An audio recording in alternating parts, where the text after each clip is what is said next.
Hello again. Continuing my 2020 distance learning series on polynomials, this lesson is about solving factored equations. Enjoy.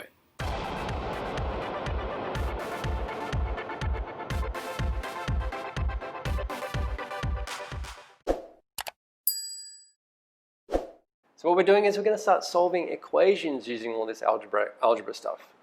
So here we have an equation here. Solve for x, okay, we're going to find x equals something. So we've got x plus 3 times x minus 5 equaling 0. The important part of this lesson is we've got 0 here on one side of the equation. That is very, very important. So how am I going to solve this? Well, what I've got here is a multiplication in the middle. Here I've got a binomial, right? Polynomials again, a binomial times a binomial equals 0. If I've just got any two numbers, I've got something times something equals 0, what can we say about these two numbers? Well, if this is 0 here, it's 100% must be 0, then what we could say is this must be 0 or this must be 0. And that's how we solve this. I've got something times something equaling 0, which means this must be 0 or this must be 0. And that's actually our next step. We just write them. We're going to come up with two separate equations. X plus 3 equals 0. Or x minus 5 equals 0. Okay, this whole step from here to here, it's called the zero product property when you go from here to here. Zero product property. Alright, so you've got something times something equaling 0. It means that this must be 0 or this must be 0. And that's your next step.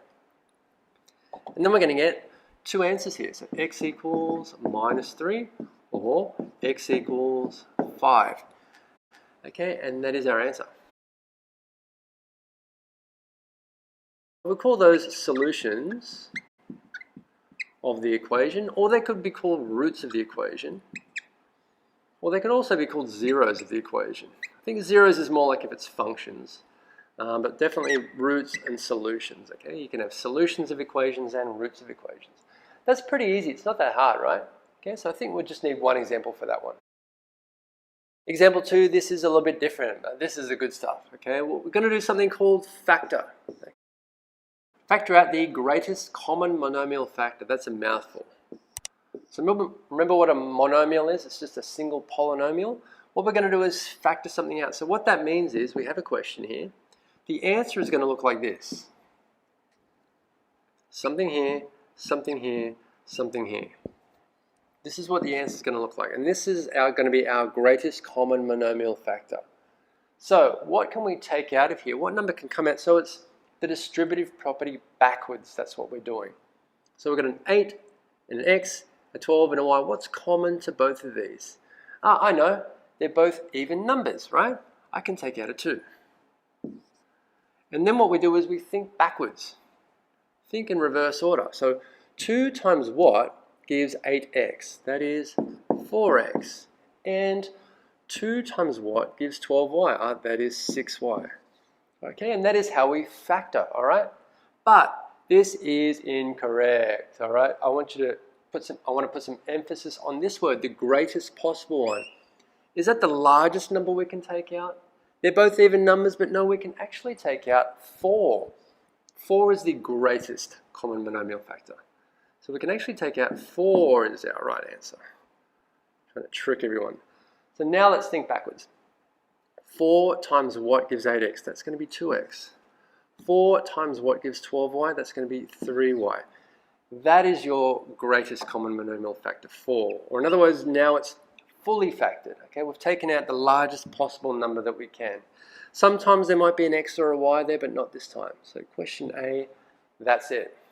Let's have a look at B now. So what you'll notice is we've got a y here and a y here. Oh, so we can take out a y this time. So what's this going to be? I'm going to take out a y. Y. Now let's think backwards. Y times what gives 14y squared? That's 14y. Y times what gives minus 21y? Minus 21. And that is our answer for B. Is it? No, it's not. B, this is correct, but it's not fully factored again. We need to get the greatest common monomial factor out here. What else can come out of here? This is not right. Okay, I want you to tell me what's wrong with that. Put the right answer in the comments, everybody. Get a little discussion going, okay? Off you go. And to finish off this lesson, I'm going to do example 3 now. So this is going to combine both of those concepts together, factoring and finding out, solving a question where we've got it equal to 0. So example 3 here. Solve the equation, so our answer is going to be x equals something. 3x squared plus 18x equals 0. So remember we had that 0 product property. Something times something equals 0. This could be 0 or this could be 0. We're going to use this. How could I make that look like that? And the answer is by that factoring thing, okay? Equals 0. What I'm going to do is factor this. So my next step, and pause me and try and get the answer before I do. Plus, the next step's going to look like this. Remember to take out the greatest common monomial factor here. What is it? Did you get it? We can take out, so 3 and 18, we can take out a 3. And we've got 2 x's here and 1 x here. We can also take out an x. And now let's think backwards. 3x times what gives 3x squared? X. 3x times what gives 18x? 6. So now we have this situation, don't we? Can you see it? We've got, where's the multiplication symbol? It's going to be here. So we've got something times something equaling 0. Something times something equaling 0. And what do we do as our next step? We did this must be 0, or this must be 0. What was that property called? The 0 product property.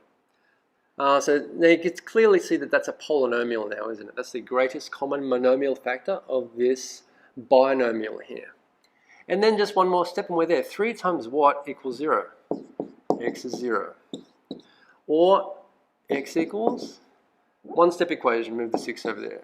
And we get 2 solutions or 2 zeros or 2 roots, all right, for our answer there. All right, can you do that? Solving this, 4x squared equals 14x. How are we going to do that? So we're still going to use this 0 product property thing. Something times something equaling 0.